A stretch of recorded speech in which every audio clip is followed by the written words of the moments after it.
నన్ను ప్రేమించు వారిని నేను ప్రేమించుచున్నాను. నన్ను జాగ్రత్తగా వెతుకువారు నన్ను కనుగొందురు. దేవుడికి స్తోత్రాలు. వచ్చిన ప్రార్థన చేస్తున్నాం. పరలోకమందున్నటువంటి మా తండ్రి, నామము పరిశుద్ధపరచబడిన గాక. తండ్రి, మీ రాజ్యమునైనా పరలోకమందు నెరవేరబడినట్టు ఈ భూమి మీద నెరవేరును గాక. ప్రభా తండ్రి, ఇదిగోనైనా ఈ రాత్రికాల సమయంలో మీరు ఇచ్చినటువంటి వాక్య భాగాన్ని బట్టి మీకు స్తోత్రాలు. దేవా, నన్ను ప్రేమించే వారిని నేను ప్రేమిస్తున్నాను, నన్ను వారికి నన్ను దొరుకుతానని మాట్లాడుతున్న విధానం స్తోత్రాలు. ఇదిగో తండ్రి, ఇదిగోనైనా ఈ యొక్క రాత్రికాల సమయంలో ఈ బిడ్డలతో మీరు మాట్లాడండి. వారికి కావాల్సినటువంటి నాయన వర్తమానంలో మీరు అందించండి. ఈ యొక్క వర్తమానంలో తండ్రి వారి యొక్క ఆధ్యాత్మిక జీవితంలో బలమును నాయన తీసుకొచ్చి దయచేయండి. వారి హృదయాల వాక్యాన్ని నాయన మీరు నీరు కట్టి ఫలింపు చేయమని కూడా ప్రార్థన చేస్తున్నాను. రక్షణ లేని వారికి రక్షణ దయచేయండి. యేసుక్రీస్తు పరిశుద్ధ నామములో ప్రార్థన చేస్తున్నాము. ఆమేన్. ప్రియమైన దేవుని బిడ్డలారా, ఇక్కడ సామెతల గ్రంథం 8వ వచనంలో మనము వాక్యాన్ని ధ్యానిస్తూ ఉన్నాం. ఇక్కడ పరిశుద్ధాత్మ దేవుడు జ్ఞాని అయినటువంటి సొలొమోను గారి ద్వారా ఈ విధంగా రాయించారు. నన్ను ప్రేమించే వారిని నేను ప్రేమించుచున్నాను అనే మాట ఇక్కడ మనం ధ్యానిస్తూ ఉన్నాం. ఎవరైతే ప్రేమిస్తారో వాళ్ళు ఎలా ఉంటారంటే ఆతృతగా ఉంటారు. వాళ్ళని చూడడానికి, వాళ్ళకి నచ్చింది చేయడానికి చాలా ఉత్సాహంగా ఉంటారు కదండి. ఇప్పుడు పిల్లలు మనం ప్రేమిస్తూ ఉన్నాం. మనము ప్రేమ అనేది ఎప్పుడు ఏం చూపిస్తుందంటే మనము ప్రేమించేవారు ఎప్పుడు కూడా ఉన్నత స్థితిలో ఉండాలని కోరుకుంటాం. మన బిడ్డలైనా ఎవరైనా సరే ఈ ఒక వ్యక్తిని ప్రేమిస్తున్నప్పుడు వాళ్ళు బాగుండాలని కోరుకుంటారు. అంతేనండి. ఇంకా ఈ ప్రేమను గురించి మనము ఆరాధిస్తే ఇంకా లోతైనటువంటి జ్ఞానమును మనం పొందుకోవాలి. ఈ ప్రేమను గురించి ఇంకా లోతుగా తెలుసుకోవాలంటే ప్రేమ అనేది ఒక వ్యక్తిని ప్రేమిస్తున్నప్పుడు అతన్ని చూడాలని లేకపోతే ఆమెను చూడాలనేటటువంటి ఆశ ఒక వ్యక్తికి ఎక్కువగా ఉంటుంది. అది ఎలా ఉంటుందంటే ఒక నిమిషం లేక ఒక గంట తల్లికి పిల్లలు చూడాలంటే ఎంత ఆవేశంగా ఉంటారంటే, ఆతృతగా ఉంటారంటే వాళ్ళని చూడాలి. ఎందుకంటే ఇప్పుడు స్కూల్ టైమింగ్ అండి. స్కూల్కి వెళ్ళిన పిల్లలు 4 గంటలు రావాలి, 4:30 అయింది ఇంకా రావాలి, 5 అయింది రాలేదు. ఫస్ట్ ఆశతో ఎదురు చూసిన ప్రాణము కొంచెంసేపటికి భయం ప్రారంభమవుతుంది. ఏమైందో. ఎందుకంటే దీని అంతటికి కారణం ఏంటంటే అక్కడ ప్రేమ కారణమైంది. వాళ్ళని చూడాలి, వాళ్ళకి కావాల్సింది చేయాలి అనేటువంటి ప్రేమ ప్రతి ఒక్కరిలో ఉంటుంది. ఇక్కడ దేవుడు కూడా ఈ విధంగా మాట్లాడుతూ ఉన్నాడు. నన్ను ప్రేమించు వారిని నేను ప్రేమించుచున్నాను అనే మాటను ఇక్కడ మనం ధ్యానిస్తూ ఉన్నాం. నేను దేవుణ్ణి ప్రేమిస్తే దేవుడు మనందరికంటే కూడా ఆయన మనల్ని ముందుగానే ప్రేమించాడని మనము కొత్త నిబంధన గ్రంథంలో చూడొచ్చు. మనము మొదట ఆయనను ప్రేమించలేదు కానీ ఆయనే మనలను ప్రేమించాడని యోహాను రాసినటువంటి పత్రికల్లో చాలా క్లియర్గా ఉంది. మనము ప్రేమించాల, ఆయనే మనల్ని ప్రేమించాడు. అయితే ఇక్కడ పాత నిబంధనలోకి వచ్చేసరికి 8వ అధ్యాయం 15వ సామెతల గ్రంథంలో స్పష్టంగా ఒక మాట తెలియజేస్తూ ఉన్నాడండి. నన్ను ప్రేమించు వారిని నేను ప్రేమించుచున్నాను అంటున్నాడు. ఏంటి మాట అంటే, నువ్వు దేవుణ్ణి ప్రేమిస్తే నువ్వేం చేస్తావంటే సంఘంలోకి మొదట వస్తాయి. దేవుణ్ణి చూడాలి, దేవునితో ఎక్కువసేపు గడపాలి, దేవుణ్ణి ఎక్కువసేపు ఆరాధించాలి, దేవునిలో ఉండాలి. ఈ ప్రేమ నిన్ను త్వర పెడుతుంది. ఎప్పుడు త్వర పెడుతుంది? సమయం 5 అయింది అనుకుంటుంది. అయ్యో 6:30కే ప్రార్థన ప్రారంభించబడుతుంది. ఏంటి 6:30కి ప్రారంభించబడుతుంది. పాస్టర్ గారు వచ్చేస్తారు కాబట్టి నేను ముందుగానే వెళ్ళాలి. కానీ ప్రేమ లేని వాళ్ళు ఏమంటే పాస్టర్ గారు వస్తారు, బండి పెడతారు. బండి యాక్టివా వస్తుందా, ఎలక్ట్రికల్ బైక్ వస్తుందా? యాక్టివా అంటే రాజు పాస్టర్, లేకపోతే ఇంకో పాస్టర్ వస్తుంది. ఎలక్ట్రిక్ బైక్ వచ్చిందంటే శివా పాస్టర్ గారు వచ్చారు. శివా పాస్టర్ వస్తే వెళ్ళాలి, దయా పాస్టర్ గారు వస్తే వెళ్ళాలి. ఇది ఎలా ఉందంటే సేవకులను ప్రేమించినట్టు ఉంది. అర్థమవుతుంది కదా నీకు? ఇంకా అర్థమవుతుంది. నేను చెప్పేది బాగా అర్థమవుతుంది. ఎందుకంటే పోయిన వారం మా ముగ్గురే ఉన్నారంట. అని చెప్పి చాలా బాధపడ్డాడు. ఎందుకంటే మేమైనా రెడీల్స్ 1 గంట సేపు ప్రయాణం ఉన్నారు, ఆయన 1.5 గంటల సేపు ప్రయాణం, ఆవిడ అవతల మొత్తం పేరు నుంచి రావాలి అని చెప్పినప్పుడు చాలా బాధ వేసింది, దుఃఖపడ్డాం. దుఃఖపడకూడదు అని ఎప్పటి నుంచి అనుకుంటా ఉన్నాను. ఎందుకంటే నేను దుఃఖపడితే సంఘానికి మంచిది కాదు, మీకు మంచిది కాదు. అందుకని ఎంత ఆపుకున్నా సరే మీరు ఇంకా మమ్మల్ని దుఃఖపడుతూనే ఉన్నారు, మనోవేదనకు గురి చేసేలాగా ఉన్నారు. అందుకే ఈ ప్రేమను మేము ముందు ఉంచాలని ఆశపడతాము. దేవుడు మనల్ని ప్రేమించాడు కాబట్టి ఆయన మన కంటే ముందుగా వచ్చి మన అందరి పాపం నిమిత్తము ఆయన కలువరి శిలువలో మరణించాడు. మరి మనము ప్రేమిస్తే నువ్వు ఎలా తెలియజేస్తున్నావు దేవుడికి? సంఘానికి వస్తున్నామా టయానికి? ఈరోజు సమయానికి ఇచ్చిన వాళ్ళు ఎవరు? వచ్చిన తర్వాత వస్తాం, వస్తే వస్తాం, లేకపోతే రాం అన్నట్టుగా మారిపోయింది ఈరోజు క్రైస్తవ్య విశ్వాసం. అయితే ఈ విశ్వాసమును దేవుడు అంగీకరించడు. ఈ విశ్వాసాన్ని దేవుడు అంగీకరించడు, నీ భక్తిని అంగీకరించడు. ఆ యొక్క బీమా జడ్జ్మెంట్ లో నువ్వు బతిమలాడచ్చు, ప్రభువా ప్రభువా అంటే నువ్వెవరో నాకు తెలియదు అని చెప్పేసి. అయ్యా నేనయ్యా మందిరం కూర్చాను, మందిరానికి వచ్చి పాటలు పాడాను, మందిరానికి వచ్చి ఆరాధన చేశాను, మందిరానికి వచ్చి వాక్యం చెప్పాను, అయ్యో ఏడ్చి ప్రార్థన చేశాను అంటే ఆయన ఒక్క మాట, నువ్వెవరో నాకు తెలియదు. ఎందుకంటాడంటే ఆ విశ్వాసాన్ని మనం నిలబెట్టుకోవట్లేదు, ఆ ప్రేమను మనం నిలబెట్టుకోవట్లేదు. అందుకే ప్రకటన గ్రంథంలో ఒక సంఘంతో మాట్లాడుతూ అంటాడు, నీ క్రియలు బాగున్నాయి, నీ విశ్వాసము బాగున్నాయి, కానీ నువ్వు నీలో ఒకటి మిస్ అయింది. ఏంటది? నువ్వు మొదటి ప్రేమను కోల్పోయావు. ఆ ప్రేమ నీలో కనపడలేదు. ఈ ప్రేమ నీలో లేనప్పుడు నీ క్రియలు మృతము, నీ విశ్వాసము మృతము. ప్రేమ ఉండాలి, విశ్వాసం ఉండాలి, క్రియలు ఉండాలి. ఇవి 3 ఉన్నప్పుడే నీ యొక్క కార్యాలు సఫలపరచబడతాయి. నువ్వు చేసేటటువంటి పనిలో నువ్వు సక్సెస్ అవుతావు. నీ యొక్క ఆలోచనలన్నీ కూడా నువ్వు నెరవేర్చుకోబడతాయి. అవునండి. ప్రేమ లేకపోతే అన్ని కూడా వ్యర్థమని కొరింథీ రాసిన పత్రికలో పౌలు గారు చాలా క్లియర్గా 13వ అధ్యాయంలో తెలియజేస్తా ఉన్నాం. ఈ ప్రేమ లేకపోతే వ్యర్థమే, సమస్తము వ్యర్థమే. అందుకే ప్రేమ చాలా ప్రాముఖ్యమైనది. ఇక్కడ 17వ వచనంలో అంటున్నాడు, నన్ను ప్రేమించే వారిని నేను ప్రేమించుచున్నాను అంటున్నాడు. కాబట్టి దేవుడు బిడ్డలారా, ఆయన మనం ప్రేమించాలి. ఎలా ప్రేమిస్తున్నాం? స్వార్థంగా ప్రేమించేవాళ్ళు కొందరు.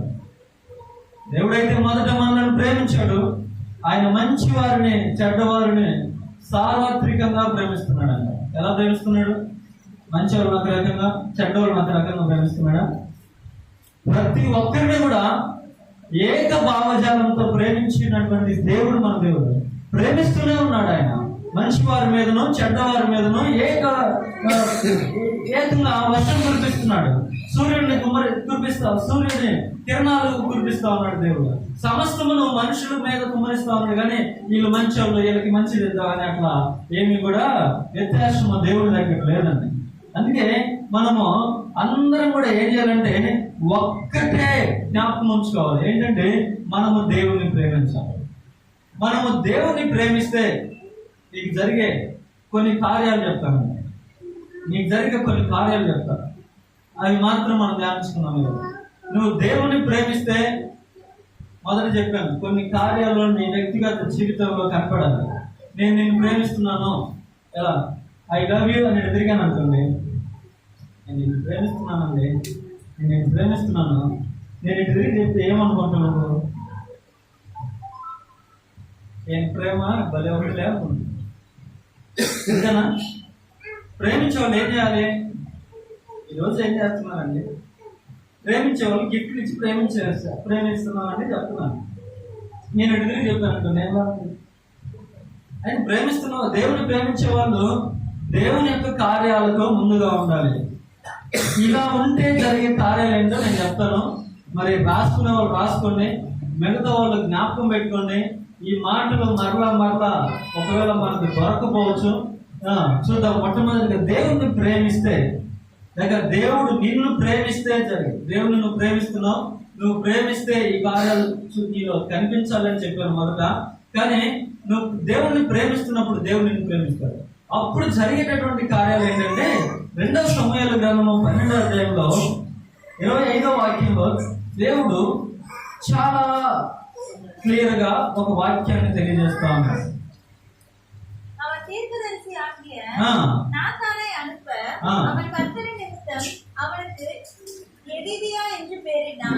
తెలుగులో చదువుతాం.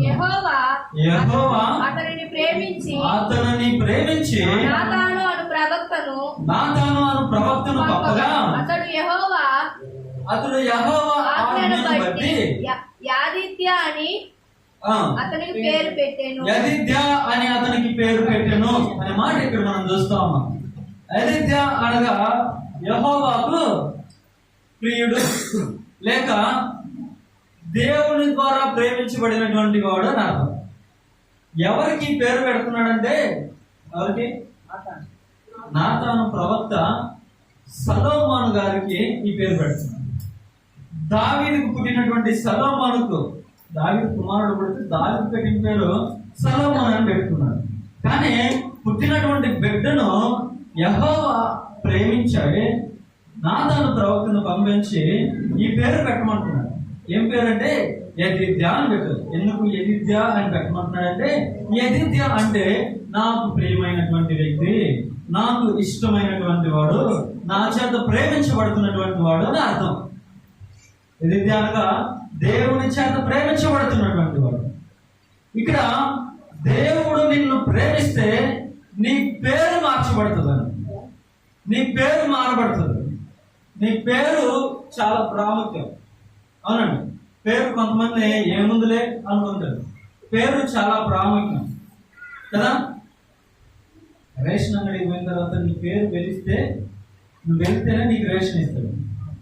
లేదా ఎలక్షన్ అప్పుడు, లేకపోతే ఇంకెక్కడికి వెళ్ళినా కూడా పేరు ప్రాముఖ్యం ఉంటుంది.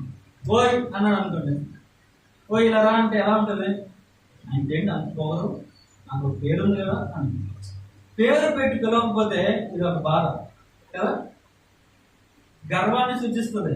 అలా ఓయి ఎరా ఇలా రారా ఇవన్నీ కూడా గర్వాన్ని చూపిస్తుంది, మనల్ని కించపరిచినట్టు చూపిస్తుంది. అయితే పేరు ఏం చేస్తుందంటే, ఒక పేరు ఏం చేస్తుందంటే అతనికి గౌరవాన్ని కలుగుతుంది. ఇక్కడ దేవుడు ఒక పేరు పెడతా ఉన్నాడు, యదిత్య నీవు నా యొక్క ప్రియమైనటువంటి వ్యక్తివి అంటున్నాడు దేవుడు. యాక్చువల్ గా ఈ సొలొమోను గారిని చూస్తే, సొలొమోను ఎవరండి? దావీదు పుట్టినటువంటి వ్యక్తి అయినా ఎవరు? ఊరియా భార్యనైనా ఆశపడి తెచ్చుకున్నాడు బెత్షెబాని. ఆ బెత్షెబాకు పుట్టినటువంటి వ్యక్తి ఇతను. వాస్తవం చెప్పాలి, ఉంచుకున్నాము పుట్టినాడు. ఆమెకు ఎందుకు గౌరవం ఇవ్వాలి? గౌరవం ఇవ్వాల్సినటువంటి అవసరం లేదు కదా. పెళ్లి చేసుకున్నాము, పుట్టినటువంటి బిడ్డలు ఉన్నారు, వాళ్ళని తర్వాత రాజులుగా చేయాలి. కానీ దేవుడు ఇతను ప్రేమిస్తా ఉన్నాడు. దేవుడు ఇతన్ని ప్రేమిస్తున్నాడు కనుక ఇతనిని తర్వాత రానున్న దినాల్లో ఇతనికి రాజుగా మహాపట్టాభిషేకం చేసి 2 దేశాలకు అనగా యూదా యెరూషలేములో పోయి ఆయన రాజుగా ఉన్నాడు. ఆయన రాజుగా ఉన్నప్పుడే 2 కూడా విభజించబడ్డాయి. అంతే మాత్రమే కాదు, దేవుడు నేటికి అంతకంటే గొప్ప జ్ఞానవంతుడు ఇక లేడు. దేవుడు అతన్ని ప్రేమించాడు కనుక అతని పేరు మార్చాడు. అంత మాత్రమే కాదు, ఆ పేరు అలాగే స్థిరంగా ఉంచాలని చేశాడు దేవుడు. ఈరోజు నిన్ను బట్టి నీ పేరు మార్చాడు. యాకోబు జీవితంలో యాకోబు పేరు మార్చాడు దేవుడు. ఎందుకు అంటే దేవుణ్ణి అతను ప్రేమించాడు. ఒకప్పుడు అతడు మోసగాడుగా ఉన్నాడు, ఒకప్పుడు అతడు నీచమైనటువంటి కార్యాలకు పాల్పడినటువంటి వ్యక్తిగా ఉన్నప్పటికీ దేవుడు ఏం చేశాడంటే అతని పేరును మారుస్తా ఉన్నాడు. ఒకనొక సందర్భంలో ఆ పేరును బట్టి ఆయన అంటున్నాడు, ఇక మీద నువ్వు మోసగాడివి కాదు, నీవు ఏం పేరు? ఇశ్రాయేలు. యాకోబు పెట్టింది, సొలొమోను గారికి పెట్టింది యెదిద్య, యాకోబు గారికి పెట్టింది ఇశ్రాయేలు. దేవుని ప్రజలకి తండ్రిగా నేను చేస్తున్నాను. అంత గొప్ప పేరుని దేవుడు ఈయనకి ఇచ్చాడు. హల్లెలూయా. ఇంత గొప్ప పేరును దేవుడు ఇస్తున్నాడు. అంటే నిన్ను బట్టి నీ పేరు మారాలి. ఎలా మారాలి అంటే ఆయన శివ, కానీ నేను నా పేరు దేవుడు ఏం పెట్టాడంటే సైమన్ గా పెట్టాడు. సైమన్ గా పెట్టి సైమన్ పీటర్ గా పాస్టర్ గారు పెట్టి ఎందుకు పొడుగుంది రా వద్దులే సైమన్ అని పెట్టుకున్నాను. పాస్టర్ గారు 2015 అక్టోబర్ 10వ తారీఖు నాకు బాప్టిజం ఇచ్చి పేరు. ఎలాగైతే సైమన్ పేతురు, సీమోను పేతురు గారిని దేవుడు సముద్రంలో నుంచి లేపి నిలబెట్టి నేను నీతో చెప్పలేదు నెరవేర్చే వరకు నేను విడిచిపెట్టనని చెప్పాడు. నా పేరు కూడా మార్చినటువంటి దేవుడు మరి 19వ తారీఖేమో నేను పడవ ఇక్కడ పోయినాను. అన్ని గుంటలే, మాకు తెలియదు. మమ్మల్ని తీసుకొచ్చిన ఆయన మాకు వంట చేయమని చేశాడు. అన్నం తీసుకొచ్చిన వెళ్ళిపోయాడు. ఎక్కడ గుంటలు ఉంటాయో ఏం చెప్పలా. నడుచుకుంటూ పోతూనే ఉన్నాం. ఎంతవరకే ఉన్నాయి నీళ్ళు, ఒక్కడికి వేయగానే లోపలికి వెళ్ళిపోయాడు. నా పక్కన ఉండేవాడు నా మీద తిరిగి, ఈ ఫోన్ నా చేతిలోనే ఉంది. మొత్తం మునిగిపోతా ఉన్నాం. నిజంగా ఎంత గొప్ప దేవుడు, ఆశ్చర్యకరుడు అంటే కింద నుంచి పైకి నడతనే ఉన్నాడు దేవుడు. కింద గోడకి మమ్మల్ని నడతనే ఉన్నాడు. మరి అక్కడ ఉండే వాళ్ళు సున్ని లేసి మమ్మల్ని కాపాడారు. తెలవలే ఆడుతుంది. అంటే ఆయన చెప్పినది నెరవేర్చే వరకు పేరు మార్చిన దేవుడు ఆ పేరు పెట్టుకున్నాడు అనేమో దేవుడు సైమన్ గారిని ఎలాగైతే లేకూడదు అలాగే నన్ను కూడా లేపి మరలా తీసుకొచ్చాను. ఎందుకు చెప్తున్నా అంటే ఆయన పెట్టేటటువంటి పేరు పెట్టిన తర్వాత ఆ పేరు ద్వారా నీకు ఘనత కలిగేలా చేస్తాడు. హల్లెలూయా. దేవుడు నిన్ను ప్రేమిస్తే నీ పేరు మారుస్తాడు. పేరుని సింపుల్ గా అనుకోవద్దండి. నీ పేరు మార్చడం అంటే నీ బ్రతుకు మార్చడమే, నీ జీవితం మార్చడం. దేవుడు నీ బ్రతుకు మారుస్తాడు, నీ జీవితాన్ని మారుస్తాడు. రెండవదిగా ఏం చేస్తాడు నీ దేవుడు అంటే చూడండి, ద్వితీయోపదేశకాండం 7:13 వచనంలో చాలా అద్భుతంగా మాట ఉంటుంది. ఆయన నిన్ను ప్రేమిస్తే ఏం చేస్తాడంటే 7:13 వచనంలో ఆశీర్వదించి అభివృద్ధి చేసి నీకు ఇచ్చదనని నీ పితరులతో ప్రమాణము చేసిన దేశములో నీ గర్భఫలమును నీ భూఫలమైన సస్యమును నీ ద్రాక్షారసమును నీ నూనెను నీ పశువుల మందలను నీ గొర్రెల మందలను మేకల మందలను దీవించును. హల్లెలూయా. దేవుడు మొదటిగా ఆయన నిన్ను ప్రేమిస్తే నీ పేరు మారుస్తాడు, అనగా నీ జీవితాన్ని మారుస్తాడు. రెండోదిగా ఏం చేస్తాడంటే ఆయన చెప్తున్నాడు, నేను నిన్ను ప్రేమించి ఆ తర్వాత ఆశీర్వదిస్తాను. ఎలా ఆశీర్వదిస్తాడంట? నేను ఏదైతే ఈ లేఖనాల్లో తెలియజేశానో, అంటే నీ పితరులకు తెలియజేశానో, నీ పితరుల జీవితంలో ఏ అద్భుత కార్యాలు అయితే చేశానో, ఏ ఆశ్చర్య కార్యాలు అయితే చేశానో అవన్నీ నీకును చేస్తాను. రెండోదిగా నేను నిన్ను ప్రేమిస్తున్నాను కనుక నిన్ను ఆశీర్వదిస్తాను. ఆశీర్వదించడం అంటే ఏంటండి? ఆశీర్వదించడం అంటే ఏంటి? నువ్వు చెప్పండి. ఏంటి ఆశీర్వదించడం అంటే? చెప్పాలా? కొద్దిగా నాకు వినపడేలా చెప్పాలి. ఆయన నిన్ను ఆశీర్వదిస్తానంటే నీకున్న వాటిని దీవిస్తాడు. ఆయన ఆశీర్వదిస్తాడు. అనేక మందికి నిన్ను ఎలా ఉంచుతాడంటే మేలుకరంగా ఉంచడమే నిన్ను ఆశీర్వదించుకున్నాడు. ఈరోజు నీకున్న దాంట్లో నువ్వు తృప్తి చెందవచ్చు. నువ్వు తృప్తి చెందితే ప్రయోజనం ఏముంది? నీతో ఉండే వాళ్ళందరినీ నువ్వు తృప్తిపరచాలి. అలా చేస్తాడు దేవుడు. అది నిజమైనటువంటి ఆశీర్వాదం. నువ్వు ఒక్కడమే తిని నువ్వు సంతోషంగా ఉంటే కాదు, ఇది కాదు ఆశీర్వాదం. నిజమైన ఆశీర్వాదం ఏంటంటే నీ ఉన్న చోట నిన్ను వలె నిన్ను బట్టి అనేక మంది పోషించబడమే ఆశీర్వాదం. యోసేపు జీవితాన్ని మీరు గమనించండి. యోసేపు చేసినదంతా సఫలమైంది. యోసేపు చేసే పని అంతా 38-39 వచనాలు ఆదికాండంలో మీరు చదివితే యోసేపు చేసిందంతా కూడా సఫలమైందని రాజు చెప్తా ఉన్నాడు. 23 వచనం అంటున్నాడు. ఆయన చెప్తున్నాడు, యోసేపు whatever he done, whatever, ఏ పని అయితే అతను ప్రారంభించాడో అతడు సఫలత పొందుకున్నాడు. అతన్ని బట్టి ఐగుప్తులో ఉండే వాళ్ళందరూ ఆశీర్వదించబడ్డారు. ఐగుప్తు చుట్టూ దేశాలందరూ కూడా ఎలా ఆశీర్వదించబడ్డారంటే యోసేపుని బట్టే. అందుకే అతన్ని ఫలించడి కొమ్మ అని చెప్తారు. ఫలించడి కొమ్మ అంటే ఎప్పుడు కూడా ఫలింపు లేనిది ఏంటంటే మ్యాంగో సీజన్ ఇది. ఇంకా 2 నెలలు పోతే మ్యాంగోస్ వరకు అంటే ఇంకా ఫలింపు రాదు నాకు మరలా సంవత్సరానికి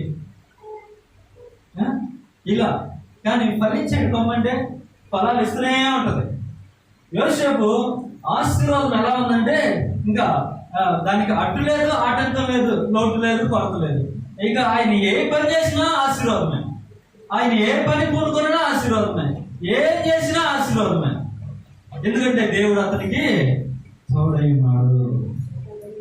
దేవుడు అతనికి తోడై ఉన్నాడు కనుక అతను ఏది చేసినా సఫలత పొందుతున్నాడని దేవుని యొక్క వాక్యం తెలియజేస్తాం. ఎందుకంటే దేవుని అతన్ని ప్రేమించాడు, దేవుడు అతన్ని ప్రేమించాడు, అతడు దేవుడిని ప్రేమించాడు. దీని ద్వారా దేవుడు అతనికి తోడుగా ఉండే చేసేదంతా సఫలత పొందుతుంది. అంటే దేవుడు ఆశీర్వదిస్తాను. ఈరోజు నువ్వు కూడా ఆశీర్వదించబడాలంటే నువ్వేం చేయాలంటే దేవుణ్ణి ఏం చేయాలి? ప్రేమించాలా, దేవుణ్ణి ప్రేమించాలా. Is loving unconditional.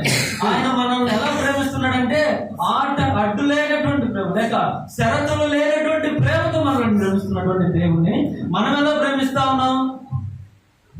శివపాస్టర్ బయటకు రాలేదే అంటే శివపాస్టర్ బయటకు వస్తే అప్పుడు ప్రేమ పొంగుకొని వచ్చింది దేవుని మీద. లేదనుకో ప్రేమ ఆవిరైపోతుంది. ఎందుకంటే ఇంట్లో సగకే ఆగలేదు. ఎందుకు చెప్తున్నారంటే ప్రేమ ఏంటంటారా? దేవుని మీద నువ్వు ప్రేమ ఉంటే దేవుడు నిన్ను ప్రేమిస్తాడు. దేవుడు నిన్ను ప్రేమిస్తే నీ పేరు మార్చబడుతుంది, దేవుడు నిన్ను ఆశీర్వదిస్తాడు. అక్కడ తిన్న ఇంకొక మాట కూడా చెప్తా ఉన్నాడు, నిన్ను వృద్ధి చేస్తానంటున్నాడు. అక్కడ అంటున్నటువంటి మాట నిన్ను అభివృద్ధి చేస్తా. అభివృద్ధి చేయడం అంటే ఏంటి? ఇటు ఆశీర్వదించబడడం అంటే ఇతరులకు ప్రయోజనకరంగా ఉండదు. అభివృద్ధి చెందడం అంటే ఏంటంటే నువ్వు ఇంకా ఘనత పొందుకోవడం. అభివృద్ధి ఏంటి? ఈరోజు గుడిసెలో ఉన్నావు అనుకో, రేపు రేకులు ఇల్లు వస్తుంది, ఇల్లుండి మేడ వస్తుంది, తర్వాత ఫస్ట్ ఫ్లోర్, సెకండ్ ఫ్లోర్. ఇది వృద్ధి. స్టాక్ మార్కెట్ ఎలా ఉంటుంది? వృద్ధి రేటు పెరుగుతూ ఉంటుంది. ఈ అభివృద్ధి కూడా అలా ఉంటుంది. నేను ఎలాగంటే నువ్వు చేసే పని ఈరోజు 10 ప్రతిఫలం వస్తే రేపు 100 ప్రతిఫలం వస్తుంది, తర్వాత 1000 ప్రతిఫలం వస్తుంది. ఇది అభివృద్ధి. అది కూడా దేవుడు ఇస్తాను అంటున్నాను. ఇప్పుడు నువ్వు ఆయన ప్రేమిస్తే, దేవుడు నిన్ను ప్రేమిస్తే ఈ అభివృద్ధి వస్తుంది. లేదు నా ప్రేమ ఇంతే, నా ప్రేమ మరి షరతులతో కూడినటువంటి ప్రేమ అని కనుక నువ్వు ఇంటిలోనే ఉన్నావు అనుకోండి, వాకి వినేవాళ్ళని చెప్తున్నాను. ఒకవేళ ఇంటి దగ్గర ఎవరైనా ఉండి వింటే చెప్తున్నాను, నా ప్రేమ ఇంతే, ఎక్కడైనా దేవుడే కదా అనుకుంటే, దేవుని యొక్క సన్నిధికి ప్రాముఖ్యత ఇవ్వకపోతే నీ బ్రతుకు అలాగే ఉండిపోతాను. ఎటువంటి సందేహం లేదు. కానీ నువ్వు దేవుణ్ణి ప్రేమించి దేవుని కార్యాలు పూనుకొని వాటిని నెరవేరుస్తున్నప్పుడు దేవుడు నిన్ను ప్రేమిస్తాడు, నీ పేరు మారుస్తాడు, నిన్ను ఆశీర్వదిస్తాడు, తర్వాత అభివృద్ధి చేస్తాడు. అంచెలంచెలుగా దేవుడు నిన్ను అభివృద్ధి పరుస్తూనే ఉంటాడు. మనుషులు నిన్ను చూస్తూనే ఉంటారు, నిన్ను పెరుగుతూనే ఉంటారు, అభివృద్ధి చెందుతూనే ఉంటారు. తద్వారా వీళ్ళు ఏం చేస్తారంటే సనుక్కుంటారు, కొనుక్కుంటారు తప్ప దాన్ని ఆపలేరు. దేవుడు నిన్ను అభివృద్ధి పరిచేటువంటి అభివృద్ధిని ఈ గొడిగే వాళ్ళు, సరిగే వాళ్ళు, మాట్లాడుకునే వాళ్ళు, నవ్వే వాళ్ళు ఎవరు కూడా ఆపలేరు. నిన్ను అభివృద్ధి చెందిస్తూనే ఉంటాడు దేవుడు. ఎందుకంటే ఆయన స్టార్ట్ చేస్తే ఈ మనుషులు ఎవరు ఆపలేరు. వాక్యం చెప్తామని, if God started to bless a person, no man can stop. ఒక్కసారి దేవుడు ఆశీర్వదించడం ప్రారంభిస్తే కనుక కర్తలు ఉన్నాయి, ఆశీర్వదించలేదు. కర్తలు ఏమంటారు? స్టార్ట్ చేస్తే தொடங்கினா எந்த மனுஷனாலையும் அது தடுக்க முடியாது. ஏன்னா கர்த்தர் உன்னை கூடவே இருந்து கை பிடிச்சி உன்னை నడుపుతాడు. హల్లెలూయా. దేవుడు నిన్ను నడిపించేటటువంటి దేవుడు. నిన్ను ప్రేమిస్తే నీతో ఉంటాడు. నిన్ను ప్రేమిస్తే నీ పేరు మారుస్తాడు. నిన్ను ప్రేమిస్తే నిన్ను ఆశీర్వదిస్తాడు. నిన్ను ప్రేమిస్తే నిన్ను అభివృద్ధి పరుస్తాడు.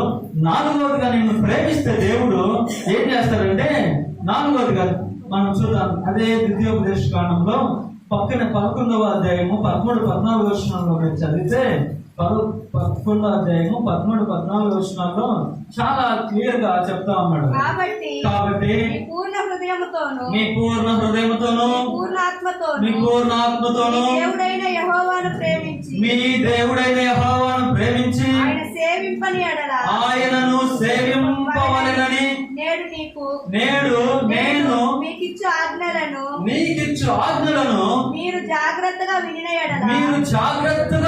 ఎడల మీ దేశమునకు వర్షము అనగా తొలకరి వానను కడవరి వానను దాని కాలమున కురిపించెదను. అందువలన నీవు నీ ధాన్యమును నీ ద్రాక్షారసమును నీ నూనెను కూర్చుకొందువు. హల్లెలూయా, హల్లెలూయా. ఇక్కడ వాక్యం చెప్తున్నటువంటి మాట సింపుల్ గా చెప్పాలి అంటే, నీకు సమృద్ధి కలుగుతుంది.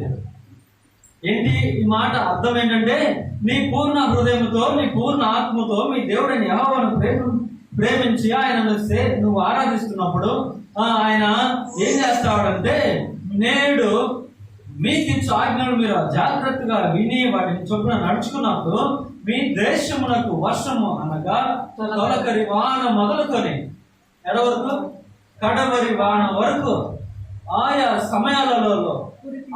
సమయాలలో కురిపిస్తాను.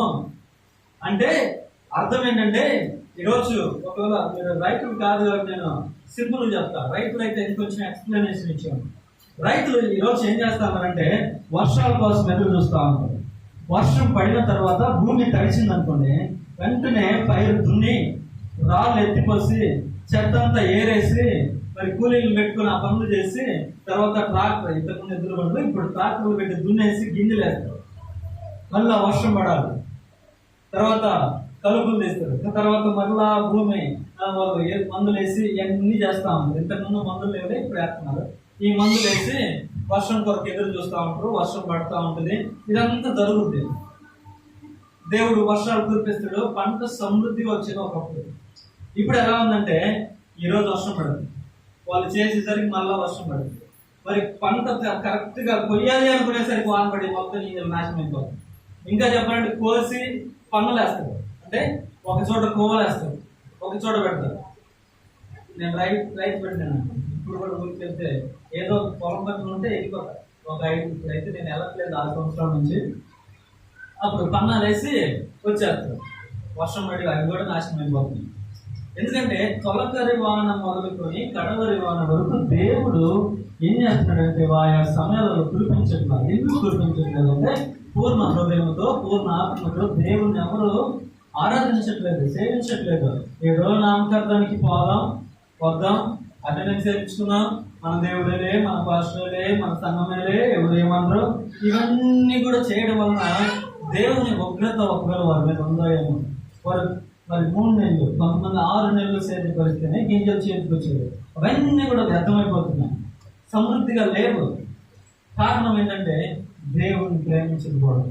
కానీ దేవుని ప్రేమిస్తే కనుక ఆ మాట 14వ వచనం చివరి వచనంలో చెప్తుంది. అందువలన అంటే ఆ వర్షాలు కురవడం వలన అక్కడ చెప్పు, నీవు నీ ధాన్యమును నీ ద్రాక్షరసమును నీ నూనెను కూర్చుకుందువు. అంటే నువ్వు చేసేది అవన్నీ కూడా నీ చేతికి వస్తాయి, నీకు సమృద్ధి కలుగుద్ది అని అర్థం. ఈరోజు మీకు ఇలా చెప్తాను, మీకు అర్థం అవడానికి. మహాపట్టణం నన్ను మొన్న ఇన్వైట్ చేసి పాస్టర్ గారు మరి చెన్నై మహాపట్టణం నుంచి శివ పాస్టర్ వచ్చాడని చెప్పి అందుకు చెప్తున్నా. మనం మహాపట్టణంలో ఉంటున్నాం కదా, మనకు అర్థమయ్యేలా చెప్తాను. ఈరోజు మనము ఒకవేళ తొలకరి వాన మొదలుకొని కడవరి వానలు మనకు అవసరం లేదు, కానీ ప్రారంభం 1వ తారీఖు మొదలుకొని చివరి 31వ తారీఖు వరకు మనం కష్టపడతా ఉన్నాం. ఎన్నో తేదీ జీతం వస్తుంది? గవర్నమెంట్ ఉద్యోగస్తులకి అయితే 31 సాయంత్రం అంటే మంత్ ఎండింగ్ వస్తుంది. లేదు కొంతమందికి 2వ తారీఖు, 5వ తారీఖు, 10వ తారీఖు, నాకు తెలిసి 10 లాస్ట్, 10 తర్వాత ఎవరికి ఒకవేళ అంత లోపల అన్నీ కూడా సెట్ అయిపోయి సరే చేతికి వచ్చిన రోజే పొద్దున్నే సేవ తీసుకుంటే సాయంత్రానికి జీతం మన చేతిలో ఉంటుందా? ఉండేవారు చెప్పండి. హల్లెలూయా. ఎవరు చెప్పలేదు. సమృద్ధి ఉందా అంటే అక్కడ సమృద్ధి లేదు. కొంత రెంట్లకి, కొంత అప్పులకి, కొంత అప్పులు పడి వడ్డీలకి, కొంత మన భర్తలు మధ్య కొట్లకి, ఇంకొక కొట్లకి, ఈ కొట్లకి, ఆ కొట్లకి, కొంతమంది అంటారు కిరాణా కొట్లకి, వీటికే సరిపోద్ది జీతం. అలా తీసుకోవడం, అలా ఇవ్వడం, ఇంట్లోకి తీసుకొచ్చేది లేదు, పిల్లలకి సమృద్ధిగా ఆహారం పెట్టేది లేదు, పిల్లల కొరకు మరి ఏదైనా దాచిపెట్టి వాళ్ళకి తర్వాత రోజుల్లో ఇద్దాము అంటే నో ఛాన్స్. ఏది సమృద్ధిగా లేదు అసలు. కారణం దేవుణ్ణి ప్రేమించడం లేదు. ఈ వలన ఈ ప్రేమ మనం చూపించడానికి బదులుగా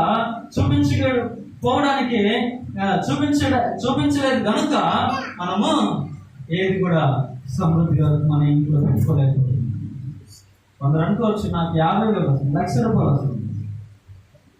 జీతం ఇచ్చిన రోజు నీ చేతులు అనుభవించింది. ఇది కావాలి. నీ పిల్లల కొరకు నువ్వేం దాచిపెడుతున్నావు? రానున్న జనరేషన్కి నువ్వేమి ఇవ్వబోతున్నావు? ఇది ఈరోజు ఒక ప్రశ్నగా మేము ఉంచుతా ఉన్నాను. సమృద్ధిగా దేవుడు ఇస్తానని వాగ్దానం చేస్తున్నాను. ఆయన అయితే నమ్మకమైన వాడు. ఆయన మాట ఇస్తే నెరవేరుస్తాడు. కానీ వాటిని మనం నెరవేర్చుకోకపోవడానికి గల కారణం ఏంటంటే మనము దేవుణ్ణి ప్రేమించడం, దేవుని యొక్క మాటలకు లోబడట్లేదు. ఆయన ప్రేమిస్తే ఆయన ఆజ్ఞలకు లోబడమని వాక్యం చెప్తా ఉంది. ఇలా మనం ఎప్పుడు చేయలేదు కనుక మన జీవితాలు ఎప్పుడు కూడా ఎడారిలో నీళ్లు చూసేటటువంటి వారిగా మారిపోతుంది. మన బ్రతుకుల్లో ఎప్పుడు కూడా ఆవిరైపోయే నేల కొరకు ఎదురు చూస్తున్నటువంటి వారిగా ఉండిపోతాం. సార్ దేవునికి భయపడుతుంది, దేవునికి వణకాలని బైబిల్ చెప్తాం. భయపడాలి, గజ వణకాలి. ఆయనకు ప్రేమించాలండి. ఆయన ప్రేమిస్తే చాలు. దేవుడిని ప్రేమిస్తే అప్పుడు ఆయన నీకు కావాల్సినవన్నీ కూడా దయచేస్తాను. దేవుని యొక్క వాక్యం తెలియజేస్తాము. 4వ మాట చెప్తాను. మొదటి చూసాం, ఆయనను ప్రేమిస్తే నీ పేరు మారుస్తాడు.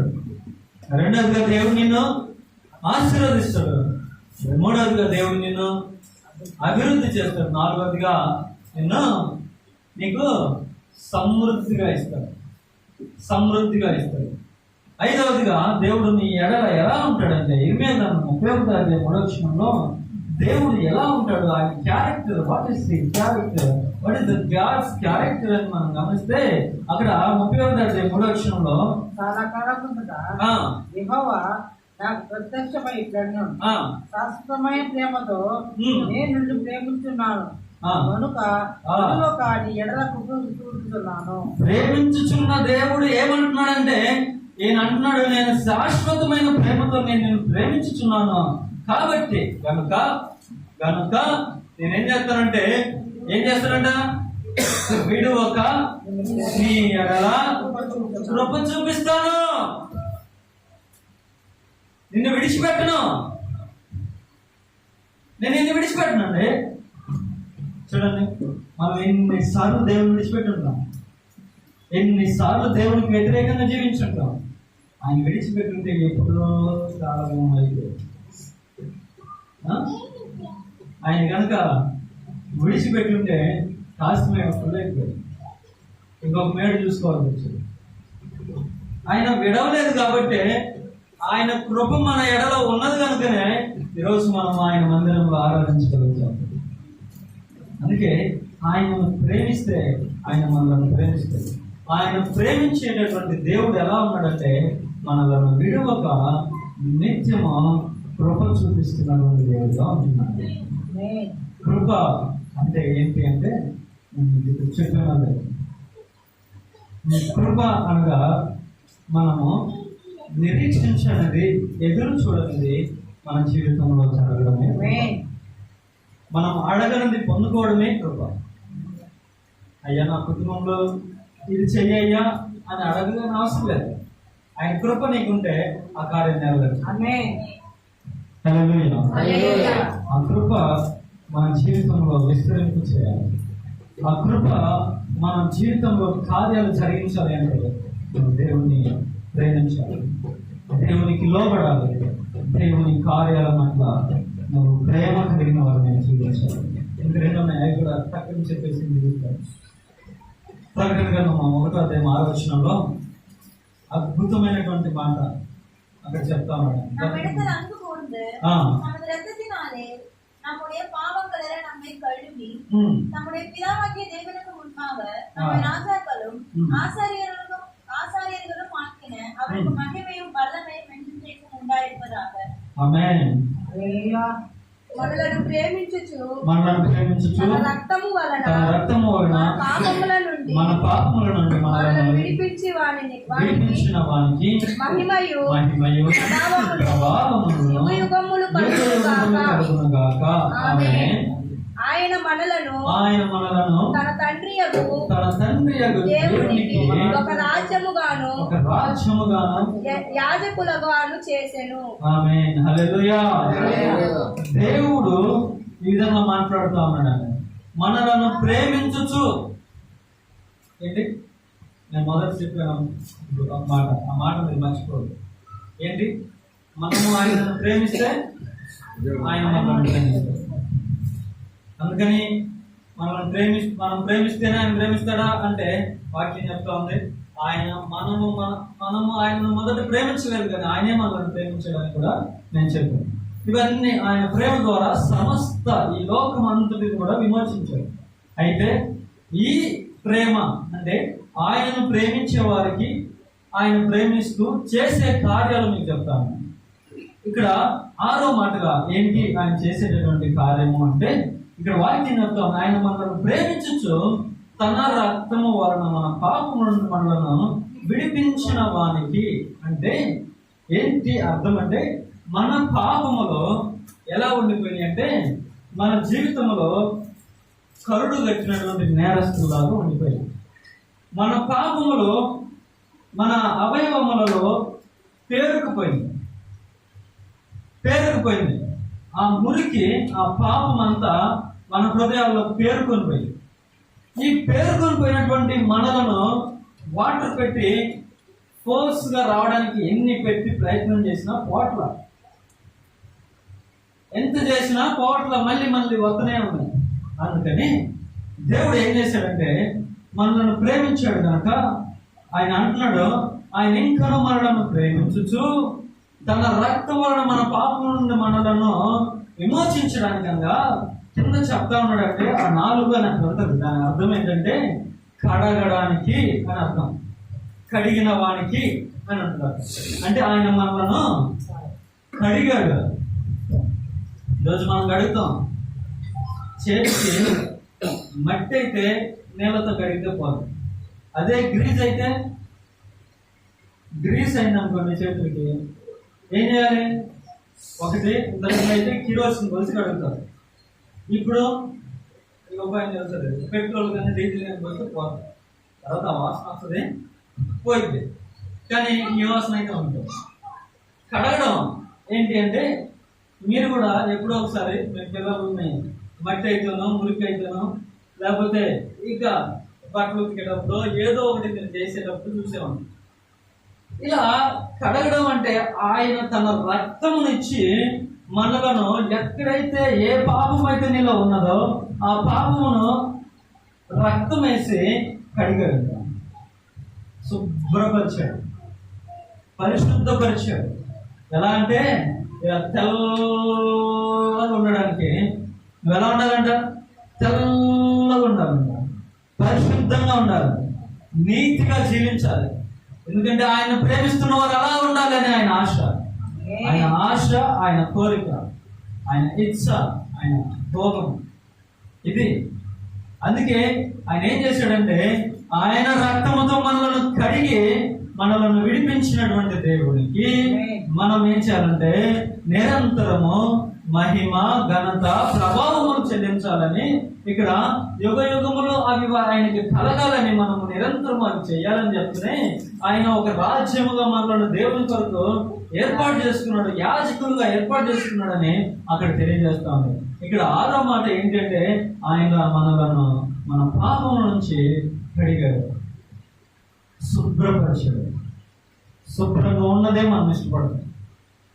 మీకు అన్నం పెట్టేటప్పుడు కొంచెం మట్టి ఉన్నది, ఎందుకు పొద్దున్న తిన్నది ఏదో ఒకటి పేరుకొని అక్కడ ఉందనుకోండి, ఆ ప్లేట్లోనే అన్నం ప్లేట్ తెచ్చిపెట్టి తర్వాత అన్నం తెచ్చేదంటో ఏం చేస్తాం, ప్లేట్ ఆ మొఖాన్ని కొట్టి కడుగుతుండ్రా మరి. ఎందుకంటే శుభ్రం లేకపోతే ఎవరు లేదు. అందుకే దేవుడు కూడా శుభ్రపరిచాడు, మనం శుభ్రంగా క్లీన్ చేసి పెట్టుకున్నాడు. ఈ క్లీన్ చేసుకున్నటువంటి మనల్ని మనం ఏం చేయాలంటే మరలా ఆ మురికి మన జీవితంలోనికి రాకూడదు, మురికి మరలా మనకు అందుకోకూడదు. మనలను కడిగినటువంటి దేవునికి మనం నిరంతరము యాజకులుగా ఉండాలా, ఆయన రాజ్య వారసులుగా ఉండాలి. శుభ్రంగా ఉంటేనే దానికి వారసులు మనం. హల్లెలూయా. శుభ్రంగా ఉండాలంట. శుభ్రపరిచాడు దేవుడు, మనం పరిశుద్ధపరిచాడు ఆయన రక్తం పెట్టి. చివరిగా ఏంటి అంటే ఒకే మాట చూసి మార్కు సువార్తలో 10వ మార్కు సువార్త 10వ యేసు అతనిని చూచి అతన్ని ప్రేమించి నీకు ఒకటి కొదువుగానున్నది, నీవు వెళ్ళి నీకు కలిగినవన్నీ అమ్మి బీదలకిమ్ము, పరలోకమందు నీకు ధనము కలుగును, నీవు వచ్చి నన్ను వెంబడించమని చెప్పాను. ఇక్కడ ఒక ఆస్తి కలిగినటువంటి వ్యక్తి వచ్చి ఒక మాట అడిగాడు. ఏమి అడిగాడంటే నేను నిత్య జీవం పొందుకోవాలని ఏం చేయాలని అడిగాడు. ఈ మాటల్లో మాట్లాడుకుంటూ ఆయన ఏం చెప్పాడంటే, అయ్యా ఇలా ఆజ్ఞలు ఉన్నాయి, నువ్వు నరహత్య చేయకూడదు, అబద్ధం ఆడకూడదు, దొంగతనం చేయకూడదు, విగ్రహారాధన చేయకూడదు, ఇవన్నీ చెప్పుకుంటూ వస్తే, అయ్యా నేను ఇవన్నీ కూడా నా భార్య నుంచి నేను చేయను, నీ తల్లిని సన్మానించమంటే ఇవి నేను భార్య నుంచి చేస్తున్నానయ్యా, ఇవన్నీ మంచిదే అని చెప్పి దేవుడు ఏం మాట్లాడాడంటే, నీకు ఒకటి కొదువుగానున్నది, నీ వెళ్ళి నీకు కలిగినవన్నీ ఆమె బేదలకు ఇచ్చి పరలోకమందు నీకు ధనం కలుగును, నీవు వచ్చి నన్ను వెంబడించున్నావు, నువ్వు నన్ను వెంబడిస్తే అప్పుడు నీకు జీవం కలుగుతుంది అన్నాడు. ఇక్కడ 7వ మాట ఏంటంటే, దేవుడు నిన్ను ప్రేమిస్తే నీకు ఎలా జీవించాలో నేర్పిస్తాడు.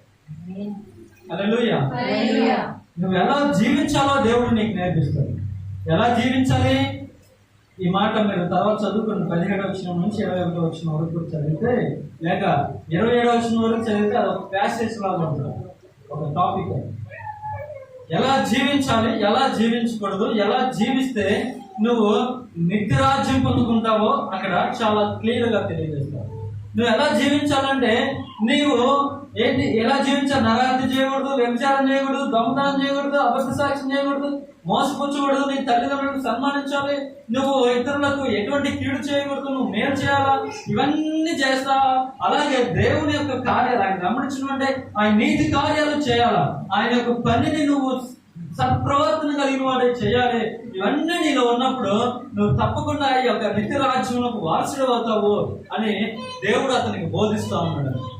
ఈ బోధ ఈరోజు అనేక మందికి గెట్టట్లా.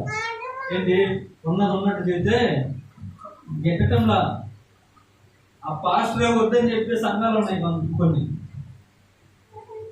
ఆశీర్వదించబడతావు అంటే pastor is very good pastor. ఉన్న వాక్యాన్ని ఖండిస్తూ నువ్వు దొంగతనం చేయకూడదు, నువ్వు వ్యభిచారం చేయకూడదు, ఈ నరహత్య చేయకూడదు, నువ్వు దొంగమాటలు చెప్పకూడదు, అబద్ధాలు చెప్పకూడదు, ఇవి చెప్తారు అనుకోండి. ఈ పాస్టర్ తెలిసింది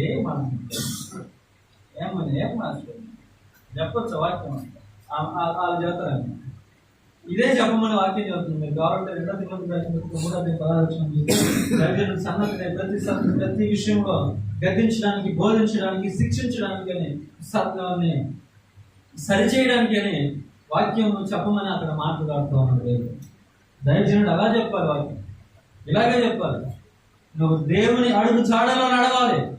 అదే దేవుడు నీకు బోధిస్తున్నటువంటి మాట. ప్రేమించి తండ్రి శిక్షించినటువంటి కుమారుడు ఏమవుతాడు? బాగుపడతాడు. లేదా నువ్వు ఏది చేసినా బాగుందంటే మా నాన్న చెబుతా ఉంటాడు ఎప్పుడు ఒక మాట. అది చెప్పి నేను ముగిస్తున్నాను. ఒక ఇంట్లో అంట ఒక తల్లికి లేక ఒక్కడే పుట్టాడు. పుడితే ఏం చేశాడంటే సూది అవసరమైనప్పుడు వాడు పోయి పక్కింట్లో దొంగతనం చేసుకొని సూది తెచ్చిచ్చాడు. సూది తీసుకొచ్చి ఇస్తే ఏం చేయాలా?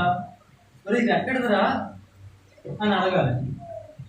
ఏం అడగకుండా వాడేం చెప్పాడంట, అమ్మా ఆ పక్కింట్లో నుంచి తెచ్చానమ్మా అనగానే, నువ్వు నా కొడుకు నా హృదయాన్ని ఎరిగినోడికి రాదు అని చెప్పి ముద్దు పెట్టుకున్నదంట. ఒక్కొక్క స్టేజ్లో ఒక్కొక్క స్టేజ్లో ఒక్కొక్కటి. చివరికి ఏమైపోయింది? అందరూ ఆల్రెడీ వినే ఉంటారు, వినలేదా? అది నేను బాగా చెప్పాల్సింది, సమయం అయిపోయింది కాబట్టి కొంచెం చివరికి. ఇలా వాడు పెద్దవాడు అయిపోయిన తర్వాత హత్యలు చేయడం ప్రారంభించాడండి. నరహత్య చేయడం ప్రారంభించాడు. వాడికి ఇష్టం వచ్చింది. ఎందుకంటే తల్లి చెప్పట్లా, మంచి ఏదో చెడు ఏదో చెప్పట్లా. ఏది చేసినా బెస్ట్ అంటుంది, నువ్వు సూపర్ రా అంటుంది, నువ్వు వెరీ గుడ్ రా అంటుంది. కాబట్టి అదే మంచిది అనుకొని వాడు అంతంతగా చేసుకుంటూ వెళ్ళిపోయి హత్యలు చేస్తా ఉంటే, హత్య చేస్తే పోలీసులు ఊరుకుంటారు. తీసుకెళ్ళి జైలు వేసిన తర్వాత కోర్టులో యావజ్జీవ కారాగార శిక్ష, అంటే ఉరి శిక్ష పడినప్పుడు ఒకరు అడుగుతారు, ఏంటి చివరి కోరిక ఏంటని అడిగారంట. చివరి కోరిక ఏంటని అడిగితే మా అమ్మని చూడాలన్నాడు. పోలీసు వాళ్ళు అనుకుందంట, ఉరిదీసే వాళ్ళు అడిగి అనుకుందంట, వీడికి వాళ్ళ అమ్మంటే అంత ప్రేమ, ఆ జడ్జి గారు తప్పు చెప్పులు, వీడికి వాళ్ళ అమ్మంటే చాలా ప్రేమ, తల్లిని ప్రేమించేవాడు ఎవరికి ఏ ద్రోహం చేయడు, ఆ జడ్జి అనవసరంగా ఇట్లా చేసాడు అనుకున్నాడంట. తర్వాత తల్లిని తీసుకొచ్చారంట పట్టుకొని. తల్లి అక్కడే చూసి ఏడ్చుకుంటూ వచ్చిందంట. దగ్గరికి రాగానే ఏం చేస్తాడుగా, నా చావు కంటే ముందు నీ చావు నేను చూడాలని చెప్పేసి వెతికి పట్టుకుని సంబరాన్ని ప్రారంభించింది. అన్న పోలీసులు అందరూ ఆపేసి, రే కన్న తల్లి మీదకే నువ్వు ఇక్కడ పోతున్నావు, నీకు ఇది తగిందరా అన్నాను. తగిందరా నీకు శిక్ష అంటే అప్పుడు వాడు ఏడవడం ప్రారంభించింది. సార్ నేను చిన్నప్పుడు ఇలా చేశాను, అప్పుడే నన్ను గద్దించుంటే నేను మారేవాడిని సార్, బుద్ధి తెచ్చుకునేవాడిని, మంచి ప్రవర్తన కలిగేవాడిని. నేను చేసిన తప్పల్లా ఇదే మంచిదిరా, ఇలా ఉండరా అని ఎంకరేజ్ చేసి నా జీవితాన్ని పాడు చేసింది నా తల్లే, నా తండ్రే. అందుకే ఆమె నాకంటే ముందు ఆమె నాతో ఏం చెప్పాలనుకున్నానంటే, ఒకరి ప్రవర్తన ఎవరి వల్ల బాగుపడుతుందంటే మొదటి తల్లిదండ్రుల నుంచి. ఇక మన తండ్రి అయినటువంటి దేవుడు నీ ప్రవర్తన ఇలా ఉండాలని బోధిస్తాను, ఏది చేయకూడదు నేర్పిస్తాను, ఎలా బ్రతుకులో నేర్పిస్తాను. ఈ యొక్క 66 పుస్తకాలు బోధిస్తుంది అదేనండి. నువ్వు ఎలా జీవిస్తే ఎలా ఉంటావు, నువ్వు ఆశీర్వాదంగా ఉండాలి అంటే ఇలా జీవించాలి, నువ్వు ఉన్నత స్థితికి ఎదగాలి అంటే ఇలా జీవించు అనే దేవుని యొక్క వాక్యం నీతో మాట్లాడుతున్నాను. నీకు నేర్పిస్తుంది, నీకు బోధిస్తుంది. నీ తల్లి తండ్రులు ఒకవేళ చెడుగా ఉండొచ్చు, కానీ నీ ఆత్మీయ తండ్రి ఎప్పుడు కూడా నీకు చెడ్డ మాటలు చెప్పడు, నిన్ను చెడు మార్గంలో ఎంకరేజ్ చేయడు. నిన్ను సరి చేయడానికి దేవుడు నీకు ముందుగా ఉండి నడిపిస్తూనే ఉంది. ఆయన నీకు తోడుగా ఉంటాడు, ఎందుకంటే ఆయన నిన్ను ప్రేమిస్తున్నాడు. ఆయన నిన్ను ప్రేమిస్తే నీ పేరు మారుస్తాడు, నీ ఊరు మారడు, నీ ఊరు కూడా మారుతుంది, నీ పేరు మారుస్తాడు, నిన్ను ఆశీర్వదిస్తాడు, నిన్ను అభివృద్ధి పరుస్తాడు. నీకు సమృద్ధినిస్తాడు. ఐదవదిగా నీకు ఎడల కృప సూచిస్తాడు. ఆరవదిగా నీ పాపం నుంచి నిన్ను విమర్శిస్తాడు. ఏడవదిగా నువ్వు ఎలా బ్రతకాలో నేర్పిస్తాడు. ఎలా నిత్య జీవనం పొందుకోవాలో నీకు నేర్పిస్తాడు. నువ్వు దేవుని ప్రేమించి, అయ్యా నువ్వు నన్ను ప్రేమిస్తున్నావు కదా, నన్ను నేర్పించి నన్ను నడిపించు, నీవు నాకు తోడుగా ఉంటావు. అప్పుడు యోసేపు వలె నేను కూడా ఏం చేసినా సక్సెస్ అవుతాను, ఏ ఆలోచన పెట్టుకున్నా సక్సెస్ అవుతా అని దేవుని ఎదుటివాడు దేవుడు తప్పక నీకు దయచేస్తాడు. ఆయన నేను ప్రేమిస్తున్నాడు, ఆయన నిన్ను ప్రేమిస్తున్నాడు, ఆయన నిన్ను ప్రేమిస్తున్నాడు కనుక ఆయన నిన్ను గొప్ప చేయాలని ఆశపడుతున్నాడు. ఆయన నీకు నిత్య జీవాన్ని ఇవ్వడానికి ఆశపడుతున్నాడు. నీ పాపం నుంచి విమర్శించాడు. ఆయన నీ పట్ల కృప చూపిస్తూ ఉన్నాడు. ఆయన నీకు సమృద్ధినిస్తాడు, నేను అభివృద్ధి చేస్తాడు, నేను ఆశీర్వదిస్తాడు, నీ పేరు మార్చి నేను ఉన్నత స్థితిలో నిలబడతాడు.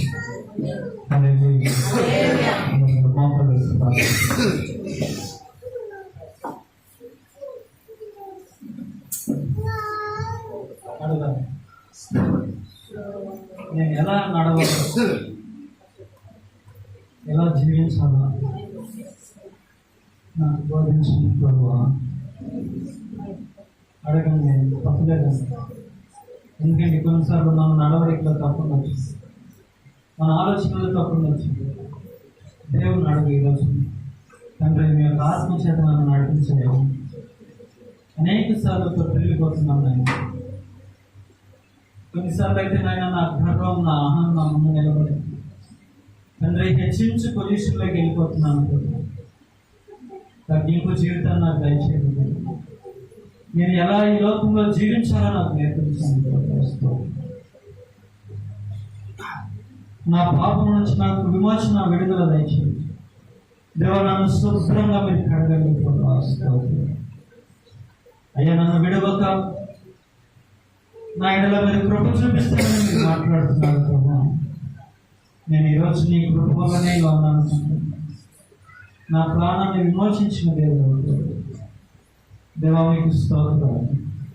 నాకు సమృద్ధిగా దయచేయండి నాయన తండ్రి, నాకు సమృద్ధిగా దయచేయండి తండ్రి. నన్ను అభివృద్ధి పరచండి నాయన, నన్ను ఆశీర్వదించండి తండ్రి. నా పేరు మార్చండి ప్రభా, నా జీవితం మార్చండి ప్రభా, నా కుటుంబ పరిస్థితులను మార్చండి నాయన, నా కుటుంబ స్థితిగతులను మార్చండి ప్రభా, నా స్థితిని మార్చండి అయ్యా. ఎన్నో శ్రమలు, ఎన్నో అప్పులు ప్రభా, ఎన్నో అవరోధాలు తండ్రి, వాటన్నిటి నుంచి నన్ను తప్పించండి. నేను నిన్ను పేరు పెట్టి పిలుచుకున్నాను అన్నావు తండ్రి. దేవా పిలిచిన వాడు నేను నమ్మదగిన దేవుడు, యథార్థమైన తండ్రి. మీరు నన్ను పిలుచుకున్నాను బట్టి మీకు స్తోత్రాలు. మీరు నన్ను నడిపించండి, నన్ను నడిపించండి, నన్ను నడిపించండి. ఉన్నత స్థితికి నేను నన్ను నడిపించండి.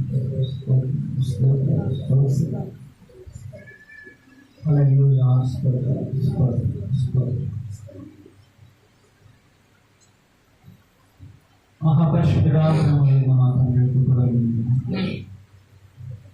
యొక్క శ్రేష్టమైన నామాన్ని కొందనాలు స్తుతులు స్తోత్రం చేస్తున్నాను ప్రభా.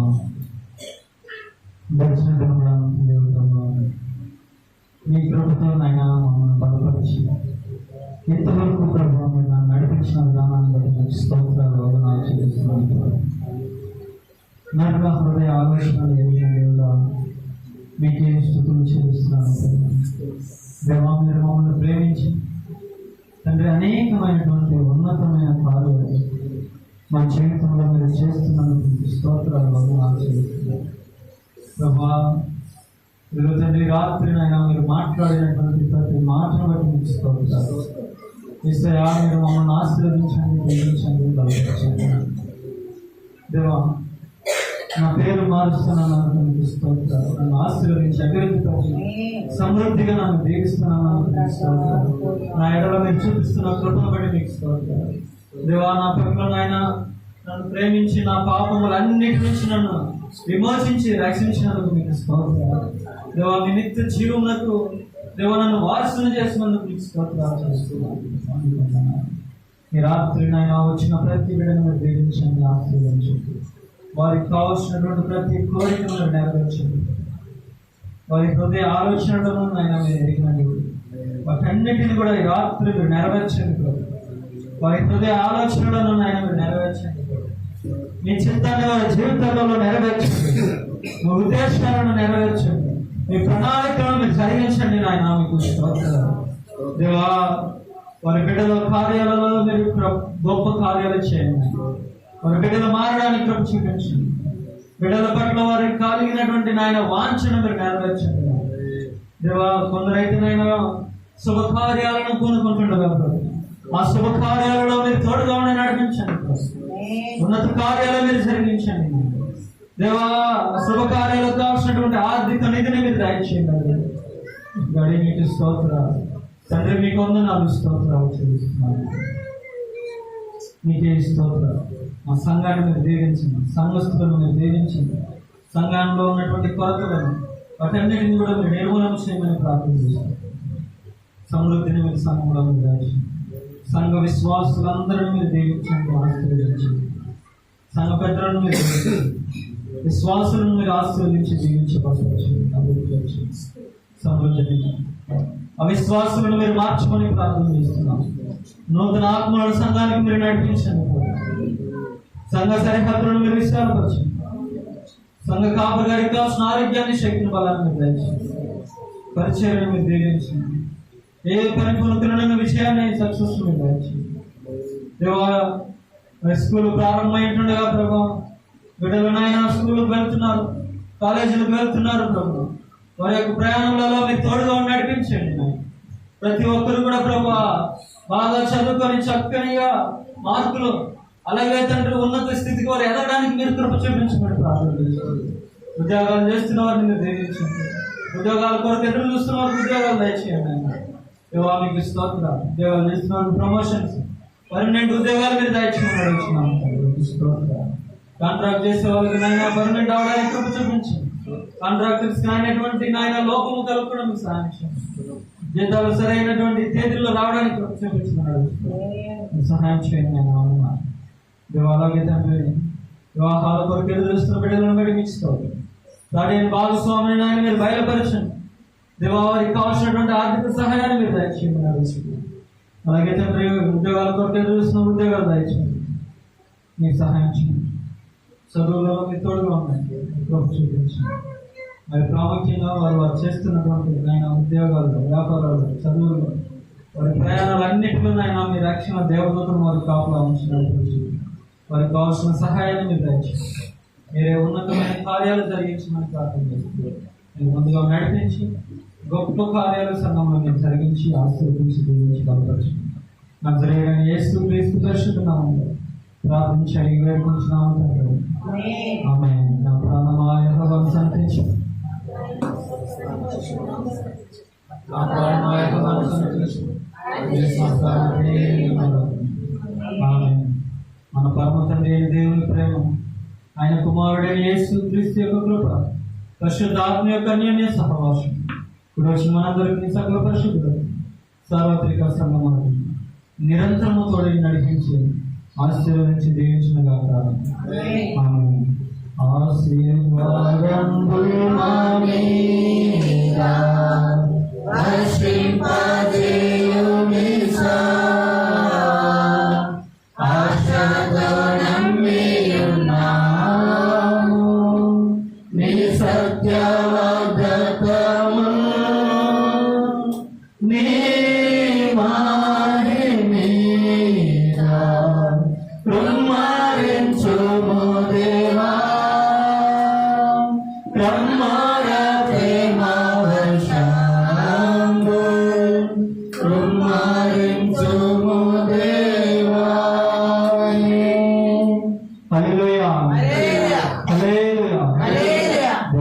స్తోత్రాలు.